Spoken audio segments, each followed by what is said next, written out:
राज्यों की विधानसभा सदस्य एमएलए को चुनने के लिए किए जाते हैं, और लोकसभा जो चुनाव होते हैं वो सांसद चुनने के लिए किए जाते हैं। आपने वीडियो ना देखा हो तो वीडियो देखिएगा, प्लीज चैनल को लाइक सब्सक्राइब जरूर कर दीजिएगा। ठीक है, हर राज्य की विधानसभा का कार्यकाल 5 साल का होता है। ठीक है, हर राज्य की विधानसभा का कार्यकाल कितना होता है? 5 साल का होता है। लोकसभा का भी देखा था हमने 5 साल का होता है, जब तक कि इसको पहले भंग ना कर दिया जाए। देखते ना, गवर्नमेंट गिर जाती है तो पहले भी भंग कर देते हैं, अगर अविश्वास प्रस्ताव पारित हो जाता है तो पहले जो गवर्नमेंट गिर जाती है, अगर ऐसा ना हो तो 5 साल तक इजीली चल सकती है। ठीक है, अगर विश्वास रहता है।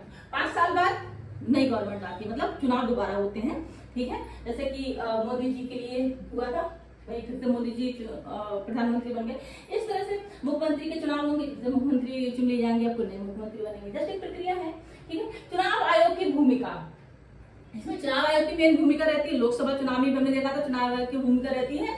चुनाव आयोग की क्या भूमिका रहती है? भारत का चुनाव आयोग इन चुनावों का आयोजन करता है। ठीक है, पहला स्टेप क्या होता है? वोटर लिस्ट तैयार करना। जो योग मतदाता होते हैं, जैसे 18 साल की आयु पूर्ण कर लिया, इससे अधिक जो आयु वाले होते हैं, बैलेट मतदाता होते हैं, उन्हीं भारतीयों की एक सूची बनाई जाती है। सेकंड स्टेप, नामांकन की प्रक्रिया होती है। राजनीतिक पार्टियों के उम्मीदवार, ठीक है, राजनीतिक पार्टियों के उम्मीदवार या स्वतंत्र कोई भी उम्मीदवार अपना चुनाव नामांकन पत्र मतलब भर सकता है, दाखिल कर सकता है, चुनाव लड़ सकता है। ठीक है, अगर आप स्वतंत्र उम्मीदवार हैं तो आपको जनता का भरोसा जरूरी है, तभी आप जीत सकते हैं। राइट, नहीं किसी पार्टी से आप जुड़ जाइए, चुनाव चिन्ह ले लीजिए, आप खड़े हो जाइए, इलेक्शन लड़ लीजिए।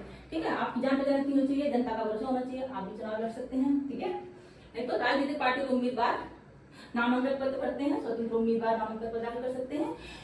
चुनाव प्रचार होता है। थर्ड स्टेप क्या होता है? नामांकन पत्र भर दिया, उसके बाद नामांकन जो पत्र भरे जाते हैं, चुनाव आयोग उनकी जांच करता है, अवैध नामांकन पत्रों को रद्द कर दिया जाता है।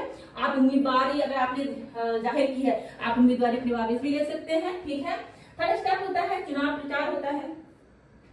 ये प्रक्रिया नामांकन की आखिरी तारीख से जब तक चुनाव की डेट आ गई वहां से 48 घंटे पहले तक चलती है, आप प्रचार कर सकते हैं। ठीक है, प्रचार कैसे होता है?